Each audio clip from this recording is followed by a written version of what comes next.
حاجی اعجاز مدنی channel کو subscribe لا ملك سوى فمن ادعى دونه فقد ضل وضاع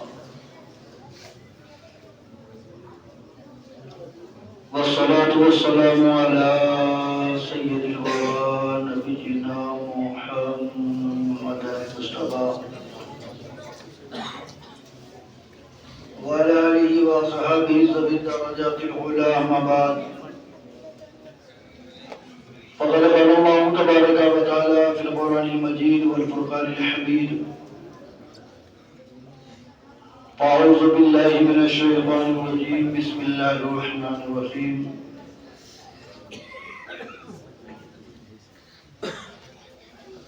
وننزل من القرآن ما هو شفاء ورحمة إلى آخر الآية. آمنت بالله صدق الله مولانا العظيم وصدق رسوله النبي الأمين الكريم الرؤوف الرحيم ونحن على ذلك لمن الشاهدين والشاكرين والناظرين والحمد لله رب العالمين. پورا کلمہ پوری ایمانداری کے ساتھ جو جتنی اپنے نبی سے محبت کرتا اس محبت کے ساتھ درود پاک پڑھے. اللهم صل وسلم وبارك على محمد طب القلوب ودوائها وعافية الأبدان وشفائها ونور الأبصار وضيائها وعلى آله وصحبه دائما أبدا. آج کی یہ محفل کئی معنوں سے معتبر ہے اور معتبر کیوں نہ ہو، آج تکمیل قرآن مجید ہو اور قرآن اور اس کی فضیلتیں تھوڑی دیر میں آپ نے حضرت علامہ مولانا ذوالفقار احمد صاحب قلعہ سے پیارے انداز میں سماعت فرمائی. اور آپ دیکھ رہے ہیں کہ ہماری آن بان شان، ہماری پہچان، اس علاقے کی بھی آن بان شان اور ہمارے بھی علاقے کی آن بان شان سید انصار میاں صاحب قبلہ آپ کی نگاہوں کے سامنے ہیں. آپ بے پناہ سے محبتیں کرتے ہیں، وہ بھی آپ سے بے پناہ محبت فرماتے ہیں. اللہ رب العزت طرفین کو خیریت و سلامتی عطا فرمائے اور مولا قدیر قرآن مجید کی تکمیل کے موقع پر مولا ہم سب کے چھوٹے بڑے گناہوں کو معاف فرمائے، خطاؤں اور لغزشوں کو معاف فرمائے اور خصوصیت کے ساتھ مولا 5 وقتہ جماعت کے ساتھ نماز پڑھنے کی توفیق عطا فرمائے، ایمانی زندگی عطا فرمائے، ایمان پر موت نصیب فرمائے اور کل قیامت کے دن ایمان والوں کے ساتھ ہمراہ حشر فرمائے. میں کوئی بہت لمبا چوڑا خطاب کرنے کی غرض سے نہیں آیا. سید انصار میاں صاحب کی کرم نوازی، انہوں نے حکم دیا، میں چلا آیا. بس تھوڑی سی گفتگو آپ سے کرنا ہے اور آپ میری گفتگو کو توجہ کے ساتھ سنیں اور سنی ہوئی ہر بات پر کوشش کریں کہ اس پہ عمل کرنا ہے انشاءاللہ.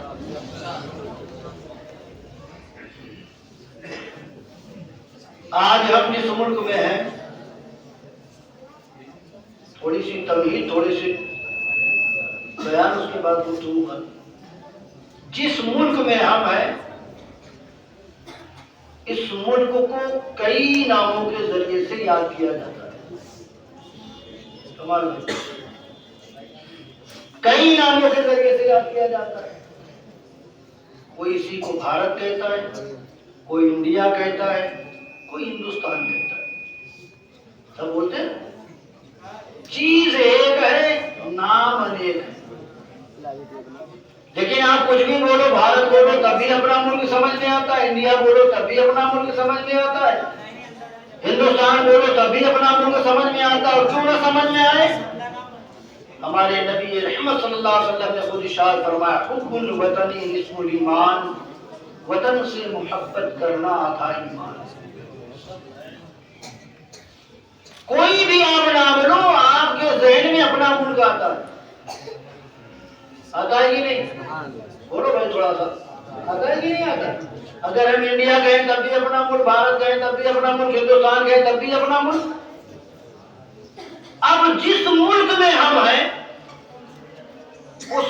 ملک کے تئیں ہمیں وفادار بن کے رہنا ہے. رہنا ہے کہ نہیں؟ بولو بھائی. اس لیے کہ ہمیں ملک سے محبت کا طریقہ مدینے والے مصطفیٰ نے دیا ہے، تو ہمیں تو محبت کرنی ہے. اس لیے کہ رسول نے فرمایا آدھا ایمان ہے ملک سے محبت کرنا. تو ہم اس ملک کے تئیں وفادار رہیں گے، اور جتنا جو ملک سے وفاداری کرے گا، محبت کرے گا، ملک کے قانون کو فالو کرے گا، تو ملک کا قانون بھی ہمیں پروٹوکول دے گا، ہماری حفاظت کرے گا، جان کی بھی حفاظت کرے گا، مال کی بھی حفاظت کرے گا، ہمارے گھر بار کی بھی حفاظت کرے گا. جب ہم ملک کے آئین اور دستور کی حفاظت کریں گے، فالو کریں گے، تو ملک ہمارے ساتھ، یہ دستور، یہ معاملہ ہمارے ساتھ کرے گا. لیکن میں کچھ آپ کو سمجھانا چاہتا ہوں آج اس مبارک محفل کے ذریعے سے. نام الگ الگ لو، تب بھی وہی انڈیا، وہی بھارت، وہی ہندوستان. ملک میں رہنا ہے تو ملک کا وفادار بن کے. اور آگے بڑھیے تو میں آپ کو اور بات قریب سے سمجھا دوں. جس ملک میں آپ ہیں، اس ملک کی ایک سرحد ہے کہ نہیں؟ اس ملک کی ایک سرحد ہے، اور اس سرحد پر 24 گھنٹہ ہمارے تمہارے گھر کا نوجوان رائفل لے کے کھڑا ہے. ٹمپریچر کیسا بھی ہو، برف گر رہی ہو، آگ برس رہی ہو، پانی برس رہا ہو، وہ بندہ کھڑا ہے. اور وہ کھڑا ہے اس لیے تاکہ کوئی اس ملک کا اس ملک میں نہ جانے پائے، اس ملک کا کوئی اس ملک میں نہ آنے پائے. یہی تو مقصد ہے، کس کے علاوہ کوئی مقصد ہے؟ رائفل لے کر کھڑا ہے، کوئی ادھر والا نہ ادھر، نہ ادھر والا ادھر. اور اگر کوئی انلیگلی جانا چاہے تو کیا ہوگا؟ وہ رائفل اٹھا کے گولی مارے گا کہ نہیں؟ گولی یا تو سینے پہ لگے گی یا پیٹھ پہ لگے گی. اور اگر داڑھی ٹوپی والا نکلا تو صبح دلال میڈیا چلا چلا کے بھوکے، آتنکوادی مارا گیا، آتنکوادی مارا گیا. ملک کی یہ سرحد ہے. اب میں نتیجے پہ آتا ہوں. ملک کی یہ سرحد ہے، جس سرحد پر نوجوان کھڑے ہو کر ہمارے ملک کی حفاظت کر رہا ہے. کوئی ادھر سے ادھر، ادھر سے ادھر نہیں جا سکتا. کیوں؟ اگر جائے گا تو گولی سکھائے گا، جان سے ہاتھ دھونا پڑے گا. میں امیٹھی میں رہنے والوں، قرب و جوار سے آنے والوں، میں آپ سے پوچھنا چاہتا ہوں، مجھے ایمانداری سے بتاؤ، جس ملک میں ہو، جب اس ملک کی ایک سرحد ہے تو جس دین میں ہو اس کی کوئی حد نہیں ہے. سبحان اللہ، سبحان اللہ. جس دین میں ہو اس کی کوئی حد نہیں ہے. جو تمہاری مرضی ہے وہی کرو گے. مرضی ہے شراب پیو گے تو پیو گے، مرضی ہے زنا کرو گے تو کرو گے، مرضی ہے جھوٹ بولو گے تو بولو گے، مرضی ہے نماز نہیں پڑھو گے تو نہیں پڑھو گے، مرضی ہے ماں باپ کو ستاؤ گے تو ستاؤ گے، مرضی ہے کہ اپنے پڑوسی کا حق مارو گے تو مارو گے. تمہاری مرضی نہیں چلے گی. ملک کی سرحد پر کھڑا بندہ اگر کراس کرنے کی کوشش کرو گے تو گولی مارے گا، اور جب گولی مارے گا تو جان سے جانا پڑے گا، جان سے ہاتھ دھونا پڑے گا. اب سارے لوگ شامل ہو جائیں. جب جملہ کہہ دوں، ملک کی سرحد کو پار کرنے میں تمہاری جان کا خطرہ ہے، اور محمد کے دین کی سرحد کو پار کرنے میں تمہارے ایمان کا خطرہ ہے. تمہارے ایمان کا خطرہ ہے. محمد کے دین کی حد سے نکلو گے، ایمان چلا جائے گا. اب اس ملک کی سرحد پہ جو کھڑے ہیں ان کے پاس رائفل ہے، اور جو محمد کے دین کے محافظ ہیں ان کے پاس قرآن ہے. ان کے پاس قرآن ہے. اب مصطفیٰ کے دین کی حد میں رہو. حد میں رہو گے تبھی سلامتی ہے. حد سے باہر نکلنے کی کوشش کرو گے تو ایمان گیا. اب یہاں سے وہاں اتنے لوگ بیٹھے، مجھے ایمانداری سے بتائیں، شراب مصطفیٰ کے دین کی حد میں ہے؟ بولو بھائی تھوڑا سا یار. ہے؟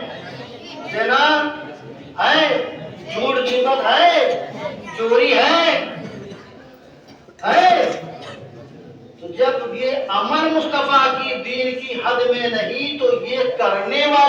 آپ یہ دین کی حد میں کہاں سے ہوں گے؟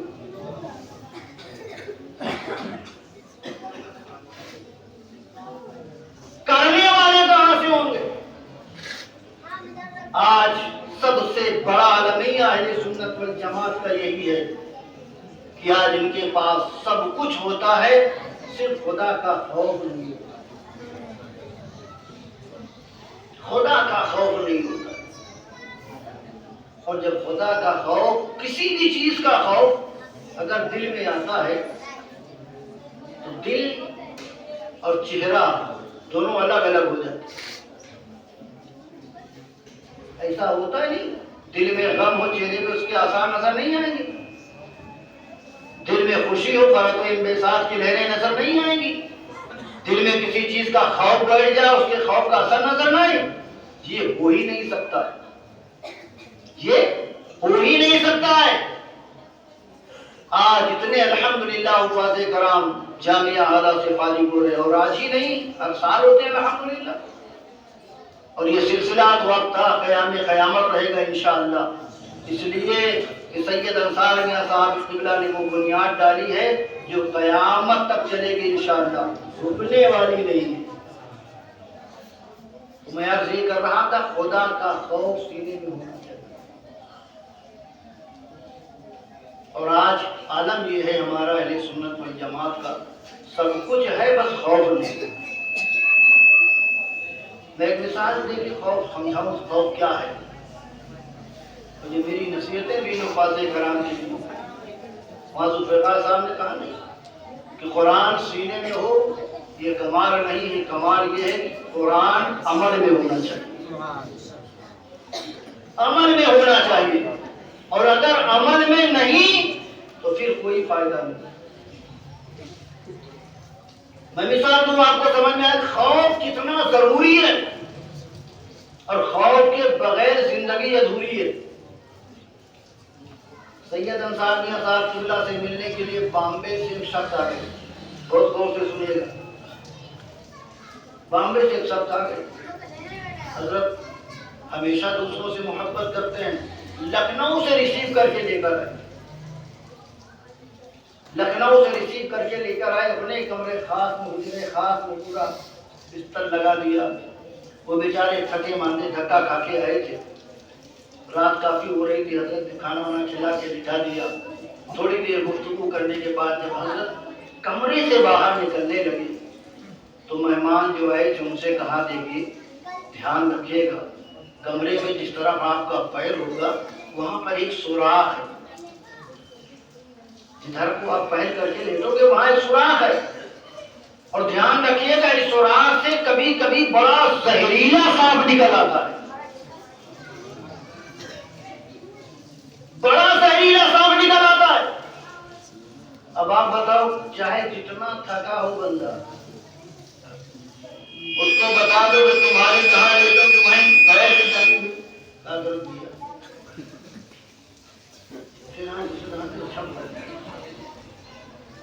کہا بھائی صاحب سنبھال کے لیٹیے گا، کبھی کبھی زہریلا سانپ نکل آتا ہے۔ اب سید صاحب نے دروازہ بند کر لیا، اندر وہ بیچارے لیٹے ہیں، اب سونا تو چاہ رہے ہیں لیکن سو نہیں پا رہے ہیں۔ سو پائے گا؟ اگر ان کے دل میں خیال ہے اگر سو گیا تو کہیں قیامت تک نہ سوتا رہ جاؤں۔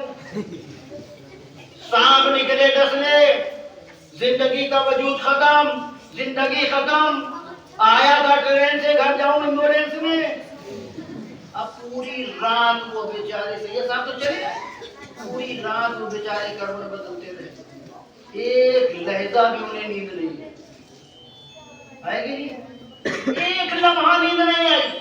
صبح فجر کی اذان ہوئی، حضرت اٹھے، حضرت نے وضو کیا، وہ بھی آئے، باہر دیکھا حضرت نے ان کی آنکھ لال لال ہے، حضرت نے پوچھا کیا ہوا بھائی، نیند نہیں آئی کیا، سوئے نہیں کیا؟ تو انہوں نے کہا حضرت آپ نے بتا دیا تھا کہ سوراخ سے سانپ نکل آتا ہے، وہ کبھی کبھی نکلتا ہے، اس سانپ کے ڈر نے مجھے سونے نہیں دیا، سانپ کے اندیشے نے مجھے سونے نہیں دیا، جیسے نیند لگتی تھی دل بیدار کر دیتا تھا، جاگ جا ورنہ سوتا رہ جائے گا۔ بار بار سونے کی کوشش کرنے کے باوجود مجھے مجھے نیند نہیں آئی، میں رات بھر جاگتا رہا۔ اے ملا جیون علیہ رحمہ کے اس احاطے میں آنے والوں، میرا ایک پیغام اپنی دل کی تختی پر سجا کے لے کے جاؤ، اگر سانپ کا اندیشہ ہو تو تمہیں رات میں نیند نہ آئے تو خدا کا یقین ہے تو فجر کیسے قضا ہو جا رہی ہے، صبح کیسے قضا ہو جا رہی ہے، عصر و مغرب کیسے قضا ہو جا رہی ہے۔ جب خوف ہوتا ہے تو خوف اپنا کام کرتا ہوا نظر آتا ہے۔ آپ خود اپنے چہرے کو دیکھ لو، آئینہ لگا کر دیکھ لو، شیشے کے سامنے کھڑے ہو کر دیکھ لو، اگر دیکھو کہ تمہارے دل میں خدا کا خوف ہے کہ نہیں، اور خوف ہوگا تو فجر نہیں قضا ہوگی، خوف ہوگا تو ظہر نہیں قضا ہوگی، خوف ہوگا تو عصر و مغرب نہیں قضا ہوگی، خوف ہوگا تو عشاء نہیں قضا ہوگی۔ اور وہی لوگ سوتے ہیں جنہیں خدا کا خوف نہیں ہوتا، وہی سوتے ہیں جنہیں خدا کا خوف نہیں ہوتا۔ یہ مسلمان کہتا بہت ہے، ارے میں تو اللہ سے بہت ڈرتا ہوں، کہنے میں تو ہوٹل میں بیٹھے رہے کہو کیوں کہو وہ کہہ رہے ہیں، کہنے میں تو ایک لمحہ نہیں رکتا ہے کہ میں اللہ سے نہیں ڈرتا، لیکن اللہ سے ڈرتے کیسے ہیں؟ حضرت عبداللہ ابن عمر رضی اللہ عنہ،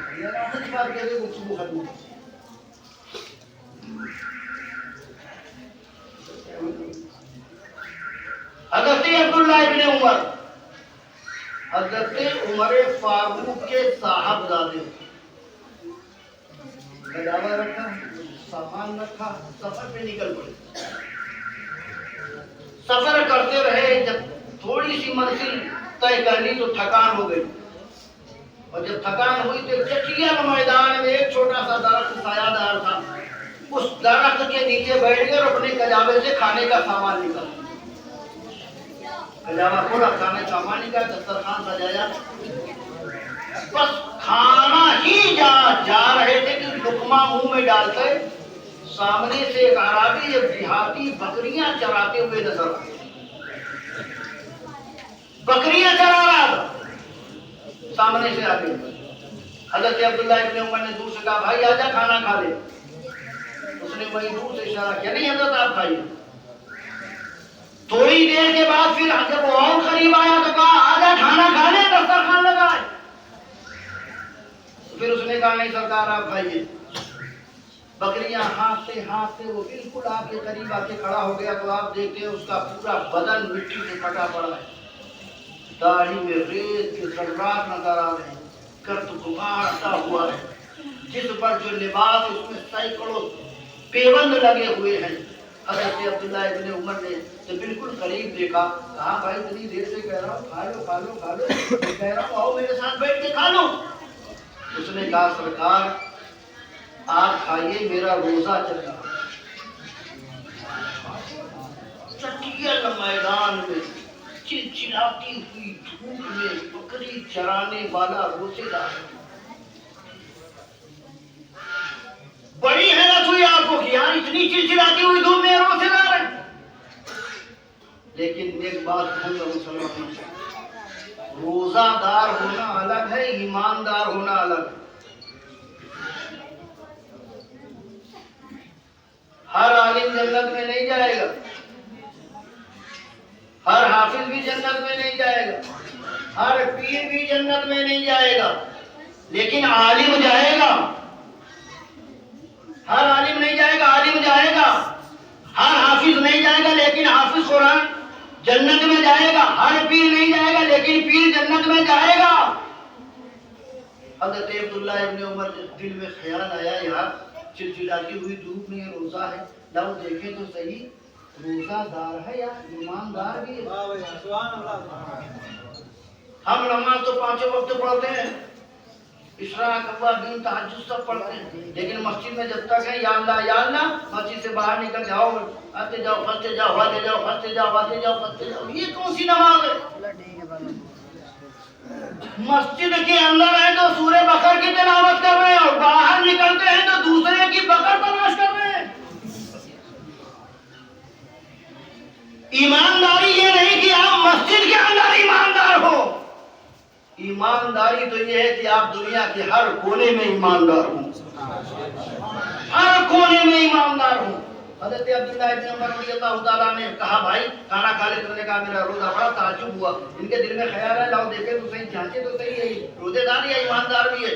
جلدی سے کجاوا رکھا، کھانا وانا کچھ نہیں کھایا، اپنے کجاوا میں سارا سامان رکھا، بکریوں کے ریوڑ پر آ گئے، ایک بڑی خوبصورت بکری تھی، اس پر ہاتھ پھیرنے لگے، ہاتھ پھیرتے پھیرتے چرواہے سے کہتے ہیں بھائی اسے بیچے گا؟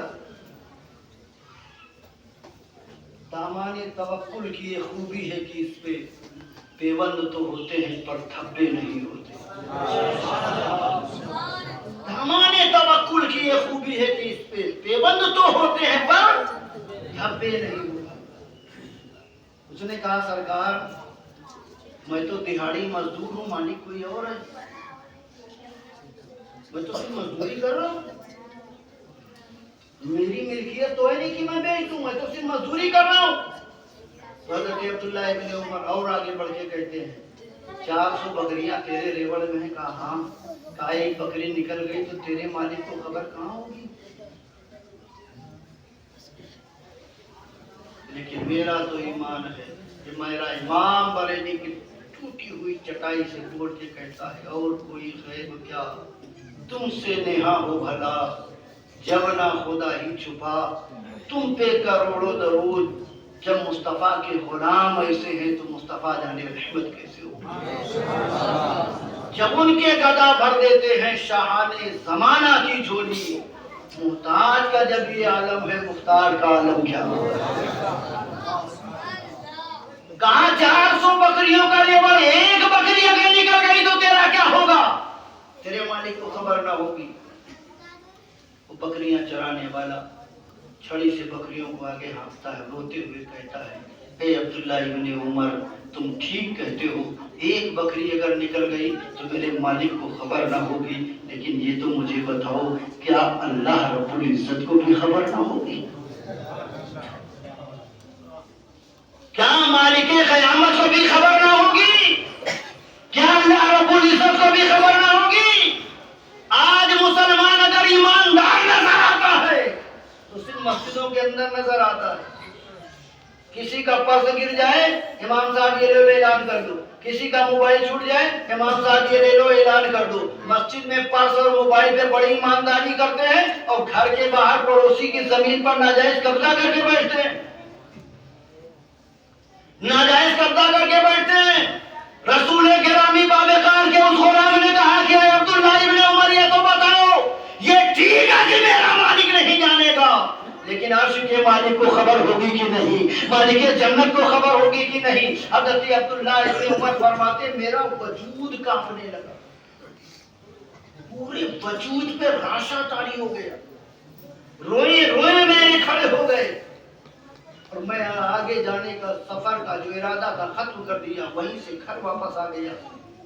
رات بھر بستر پر لیٹا رہا، کبھی اس کروٹ کبھی اس کروٹ، لیکن نیند نہیں آئی، لیکن نیند نہیں آئی۔ صبح ہوئی، فجر کی نماز پڑھی، فجر کی نماز پڑھنے کے لیے بعد اس کے گاؤں میں پہنچا، پتہ لگاؤ یہ غلام کس کا ہے۔ اس کے دروازے پر گئے جس کی بکریاں چرا رہے، کھٹکھٹایا، کہا کون؟ کہا ساحل ہوں، ذرا دروازہ کھولو، مسافر ہوں دروازہ کھولو، باہر آؤ۔ وہ دروازہ بندے خدا باہر آتا، کہا کہاں سے آئے ہو؟ کہا مدینہ منورہ سے۔ کہا تمہارے پاس ہی نہ 400 بکریوں کا ریوڑ ہے؟ کہا ہاں۔ کہا بیچو گے؟ بیچو گے؟ کہا یار اگر اچھی قیمت مل جائے گی تو بیچوں گا کیوں نہیں؟ حضرت عبداللہ ابن عمر نے کہا جو قیمت تم کہو گے اس کی میں ادا کروں گا، جو قیمت کہو گے ادا کروں گا۔ منہ مانگی قیمت سے 400 بکریوں کو خرید لیا۔ حضرت عبداللہ ابن عمر نے کہا اس غلام کو بھی بلاؤ کہ یہ غلام بکریاں چلایا کرتا ہے۔ وہ نوازنے پر آئے تو نواز دی زمانہ، وہ کریم ہی جو ٹھہرا تو کرم کا کیا ٹھکانا۔ اور کون دیتا ہے دینے کو منہ چاہیے، دینے والا ہے سچا۔ کہا غلام کو بھی بلا، غلام حاضر ہوا۔ کہا اسے بھی بیچو گے؟ کہا جب بکریاں نہیں رہیں گی تو اس کو رکھ کے کیا فائدہ؟ کہا بتاؤ کیا قیمت ہے؟ جو قیمت کہو گے میں ادا کروں گا۔ منہ مانگی قیمت غلام کی بھی ادا کی۔ ادا کرنے کے بعد غلام کو لیا، بکریوں کو لیا، شہر کے باہر میدان میں آئے، حضرت عبداللہ ابن عمر نے کہا جاؤ میں نے تمہیں آزاد کیا اور 400 بکریوں کا تمہیں مالی بنا دیا. تمہیں آزاد بھی کر دیا، 400 بکریوں کا مالک بنا دیا. کچھ چرواہے نے کہا سرکار اتنا بڑا انعام کیوں؟ میں نے تو کوئی آپ کی خدمت بھی نہیں کی، آپ نے مجھ سے کھانا کھانے کے لیے کہا میں کھا بھی نہیں سکا، میں آپ کے ساتھ بیٹھ بھی نہ سکا، آپ کے ساتھ کلام بھی نہ کر سکا، گفتگو بھی نہ کرتا، پھر اتنا بڑا انعام. حضرت عبداللہ ابن عمر نے قرآن مقدس کی آیت کریمہ پڑھی جس کا مفہوم تھا اے بندے خدا، جب بندہ اللہ کے احکام کی بجاوری کرتا ہے تو اللہ بندے کو ایسے مقام سے رزق عطا فرماتا ہے جہاں بندے کا وہم و گمان بھی نہیں پہنچتا، وہم و گمان بھی نہیں پہنچتا ہوا نظر آتا ہے. تو یہ ہمارے ملک کی سرحد کے سپاہی نہیں، یہ مصطفیٰ کے دین کے سپاہی ہیں. یہ آپ کو بتائیں گے کدھر جانا ہے، یہ آپ کو بتائیں گے کہاں جانا ہے، یہ آپ کو بتائیں گے کہاں بیٹھنا ہے، یہ آپ کو بتائیں گے کن کے ساتھ بیٹھنا ہے، کن کے ساتھ کھانا ہے، کن کے ساتھ پینا ہے. یہ سپاہی ہیں مصطفیٰ کے دین کے، یہ آپ کو ہر گندے کام سے بچائیں گے. اور اگر ان سپاہیوں کی آپ بات مانتے رہے تو انشاءاللہ ان کے ساتھ آپ بھی جنت کے حقدار ہو جائیں گے. ان کا تو اعجاز بڑھ گیا. خود مصطفیٰ ارشاد فرماتے ہیں قیامت کے دن جب حفاظ کرام کو جنتوں میں داخل کیا جائے گا تو اللہ فرمائے گا اے حافظ قرآن، قرآن پڑھتا جا، جہاں تک تو پڑھتا جائے گا جنت کا مالک بنتا چلا جائے گا، جنت کا مالک بنتا چلا جائے گا. لہذا مسلمانوں گزارش کروں گا آپ سے قرآن پڑھیے بھی، قرآن سمجھیے بھی، اور سمجھنے کے بعد قرآن پر عمل بھی کریں. اس لیے کہ دین کے سپاہی ان کا کام ہی یہی ہے، اچھے راستے کی طرف آپ کی رہنمائی کرنا اور غلط راستے سے آپ کو روکنا، یہی مقصد ہے. اور قرآن ارشاد فرماتا ہے وَنُنَزِّلُ مِنَ الْقُرْآنِ مَا هُوَ شِفَاءٌ وَرَحْمَةٌ لِلْمُؤْمِنِينَ. یہ قرآن رحمت بھی ہے، شفا بھی ہے. قرآن کیا ہے؟ رحمت بھی ہے اور شفا بھی ہے. جس مقصد کے تحت قرآن کی تلاوت کرو گے اللہ اس مقصد میں آپ کو کامیابی عطا فرمائے گا. تو میں آپ سے گزارش کروں گا کہ خدا کے لیے سب سے پہلے تو آپ اپنا رشتہ اللہ کے گھر سے مضبوط رکھیں. اگر آپ کا رشتہ اللہ کے گھر سے نہیں تو پھر آپ کا رشتہ جنت سے بھی نہیں.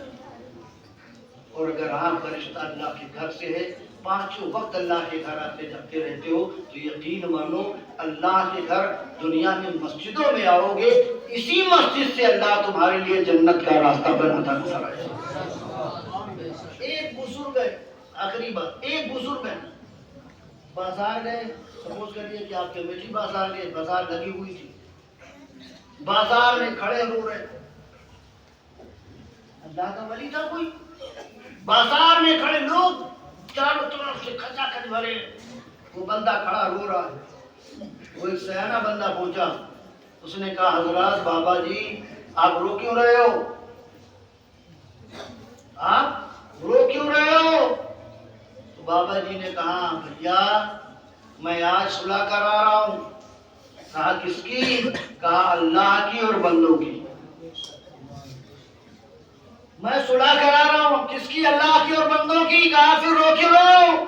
کہا اللہ مان رہا ہے بندے نہیں مان رہے ہیں. اللہ مان رہا ہے بندے نہیں مان رہے ہیں. کچھ دن کے بعد وہی بابا قبرستان میں کھڑا رو رہا تھا. پھر وہی سیانہ بندہ پہنچا، کہا بابا کل تو میں نے تمہیں بازار میں دیکھا روتے رہے، آج قبرستان میں آ کے رو رہے ہو، کیا بات ہے؟ کہا وہاں رو رہا تھا، اللہ کی بندوں کے درمیان صلح کرا رہا تھا، وہاں بندے نہیں مان رہے تھے، خدا مان رہا تھا. کہا یہاں کیا ہوا؟ کہا یہاں بندے مان رہے ہیں، خدا نہیں مان رہا. یہاں بندے مان رہے ہیں، خدا نہیں مان رہا ہے. آج لے ان کی مدد، آج لے ان کی پناہ، آج مدد مانگ ان سے. کل نہ مانیں گے قیامت میں اگر مان گیا. آج ضرورت اس بات کی ہے کہ دنیا میں ہو تو اللہ چاہتا ہے صلح کر لو، تو تو صلح کیسے ہوگی؟ نمازوں کے پابند بنو گے تب صلح ہوگی، مصطفیٰ سے محبت کرو گے تب صلح ہوگی، قرآن کی تلاوت کرو گے تب صلح ہوگی، ماں باپ کی تعظیم و تکریم ادا کرو گے تب صلح ہوگی، بزرگوں کا ادب و احترام کرو گے تب صلح ہوگی۔ اور جب بندے سے دنیا میں اللہ کی صلح ہو جائے گی تو وہ بندہ یقیناً اللہ کی جنت کا حقدار بنتا ہوگا۔ کی ضرورت ہے کہ ہم اپنے آپ کو اللہ کے گھر سے دور نہ کریں، اللہ کے گھر سے قریب کریں، نمازوں کے پابند بنیں، اور جب دل میں خدا کا خوف پیدا ہوگا تو پھر کسی بھی مبلغ کی تقریر کی ضرورت نہیں، وہی خوف آپ کو مسجد لے کے جائے گا۔ اللہ رب العزت ہم تمامی حضرات کو سننے سے زیادہ عمل کرنے کی توفیق رفیق عطا فرمائے۔ وما توفیقی الا باللہ، وآخر دعوانا الحمد للہ رب العالمین۔ السلام علیکم۔